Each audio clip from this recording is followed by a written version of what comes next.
Hello everyone. So this is good evening, actually almost time to say good night, but I'm recording at such a time for some unavoidable situation. Now I'd like to show you a small short video.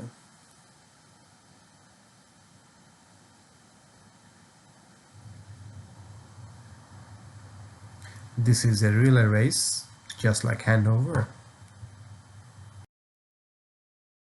Hamim, I'm a strategic and risk-taker person, very collaborative, resilient, extensively diverse experience,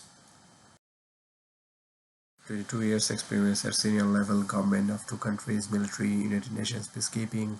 I work in large multimodal capital projects. I had received collaboration award from Transport for New South Wales, as you can see in the screen. Interestingly, I did course on pandemic influenza strategic planning, which is similar to the coronavirus. As you can see, the name is begin with handover. So, my personal stretch goals based on the result of my 360 degree, as you can see the triangle, which is leadership principles profile. When conflict arises, I control my anger and step back. I show inclusive gesture. I'll explore options and forget ego, and I'll build up rapport. Tables are set on the stone, that's why the slide looks like the stone color. So I would like to always see on-time delivery. I see integrity and self-respect. I'd ensure safety and well-being for all.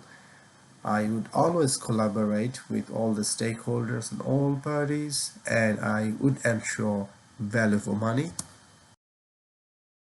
My team agreements, they have not changed from the beginning. As you can see in the screen, these are the documents where I recorded all the team agreements from the beginning. There's a little bit tweaks under the broad headings, but mostly all the team agreements are same and the responsibilities remain same. This is one of the example of two surveys. If you look at the survey 1 pi, where the question was at what point of time the handover is thought of or planned in the project. So in survey 1, it is clearly seen that very few instances where the initial stage people think, the projects think about the handover or plan at all, but normally in the later stages it is seen the handover is being planned, but after the few contact with the stakeholders and spreading the awareness in survey 2, the result really improved a lot. So most projects started at least start the planning much before than previous stages. Smartest goals. So in short term, I'd like to learn more influencing techniques. Actually, I specifically remember my course participant asked me to do more influencing, practice more influencing. So I do that. In medium term, I develop as speaking in the culturally diverse environment, and as part of this, actually at this moment, I'm going through cultural diversity courses. And in the long term, I have in my mind to develop program management skills, time and cost saving for multimodal big projects, and I will always try to uphold reputation of Transport for New South Wales. So these two pies show very good result of the projects, talking with contacting different projects teams. So slowly the projects are being aware. So this is another picture which shows when survey 1, the question was how well the team members or other teams assist or support in the handover process, collecting different documents or commissioning certificate, etc., etc. So if you see in the survey 1, which says less supportive, whereas compared with the survey 1, survey 2 says more people are coming up with helping hands, assisting, supporting, and that is working much better. So while managing my team, I provided feedback and I managed their performance. So I provided feedback to two people by face-to-face meeting, as well as I briefed what they were doing in a better way and where they needed improvement. So how did I manage this? I explained the issues required attention. I developed improvement plan, and there are part of mentoring and training, and I did regular monitor them and gave feedback. The project page, this actually did not change much from the beginning except the cost benefit analysis. When I first talked with the project sponsor Jane Griffin, I specifically said there are some misalignment of current asset handover process between Transport for New South Wales and Sydney Trains and other operators and maintainers. So it takes long time to do the asset handover, and it consumes extra resources. Duty documents required not clearly known in the beginning. The expectations are different between organizations. I would like to resolve all this. So I'd like to make a situation where the project handover process would allow special subject matter experts and the other stakeholders to spend time to complete survey and attend meetings, interviews, etc. And I'd streamline the asset handover process, which will have a cost benefit of 2:1. This is based on the time and saving in different venue, etc. It did not change a lot. What happened is I we made some challenges as a team. So developing the document on time as deliverables. Another challenge was organizational mismatch and different expectations between the deliverer, the contractor, and the operator or maintainer like Sydney Trains. So another challenge was to find out SMEs from ASA and Sydney Train management to obtain their expectation on current system, develop collaborative working to resolve issues. Our criteria for the project traveling well, you can see in the screen. This is survey 1 and survey 2. If you compare very clearly that the first survey where the supporting hands and it's not supportive, it looks like the teammates within the team and we were between the teams, the support was less. There were a wave of this my project's awareness by contacting and discussing these things with different project teams, and survey 2 really shows that there is an improvement in how the whole handover process is being dealt with.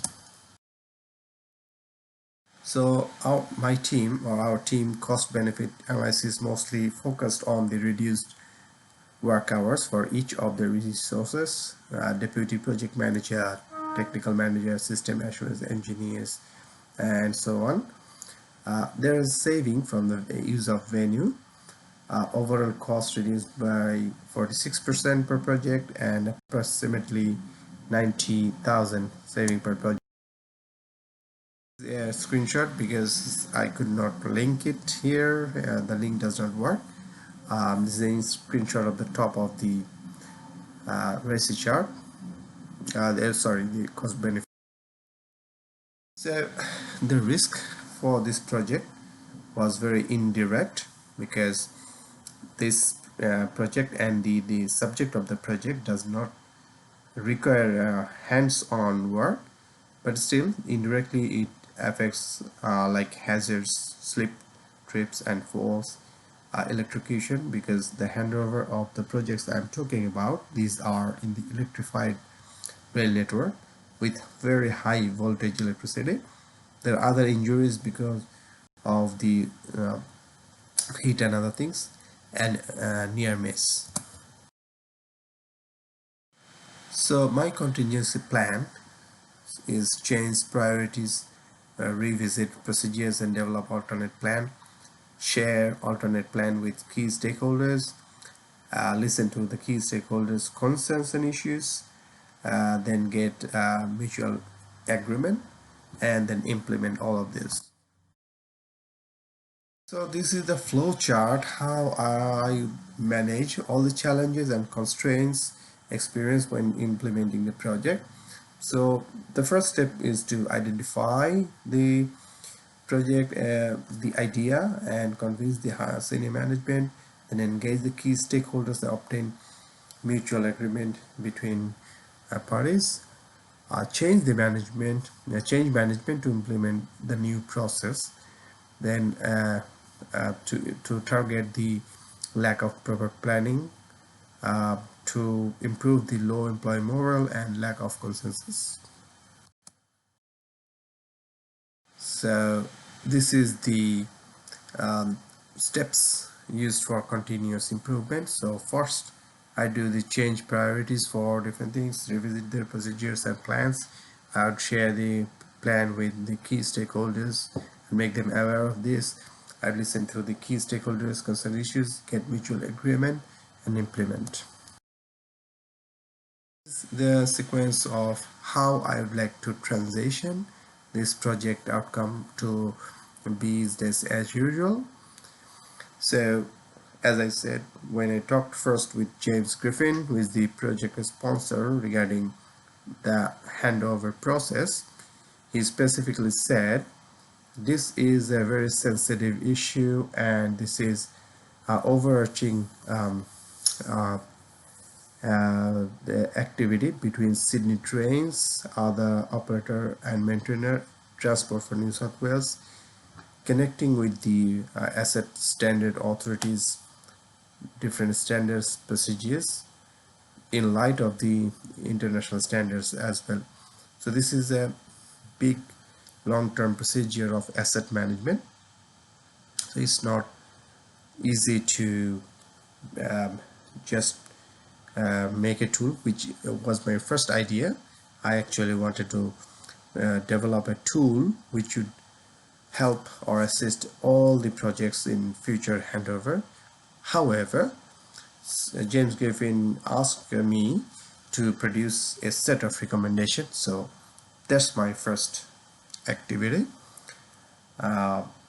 This one of my idea was to select one project and implement as a pilot project. So the recommendations would be implemented in one of the projects which is not selected yet.